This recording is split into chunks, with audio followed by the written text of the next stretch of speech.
Episode 405 is called Savages. It is. I don't know why you say it like that, but... It needs drama. Why didn't you just go boom, boom, boom?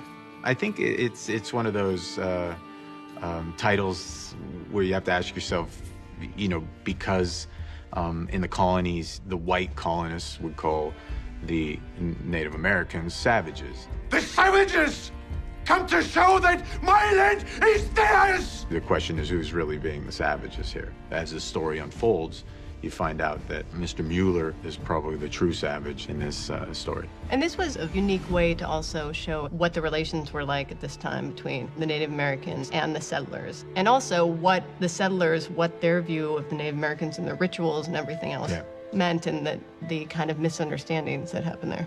Something as simple as a blessing can turn into a curse. What is he doing? No! The sadness about Mr. Mueller is that he had such a love for his family. But in the end, he caused the death of his wife, of his son. He didn't understand that these other people weren't intending to do him harm, and we can all share.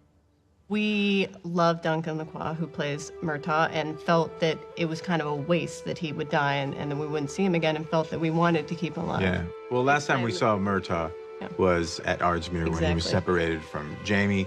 He was being shipped off with a group of prisoners as an indentured servant. It's almost like a sentence where you get 7 years or 14 years, and at the end of that, you get your freedom. Some chose to go back to Scotland. Many of the Scots stayed in North Carolina and made their home.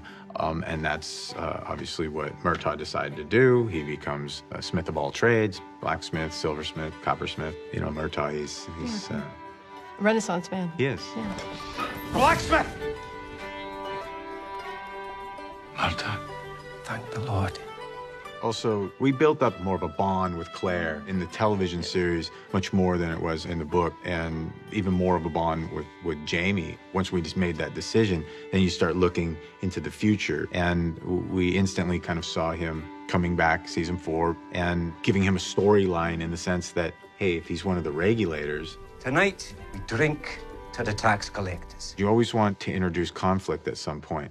And then if Jamie has made a deal with Tryon to, you know, put down the regulators, you know, that's a good story. The day is coming when we stand for what's right.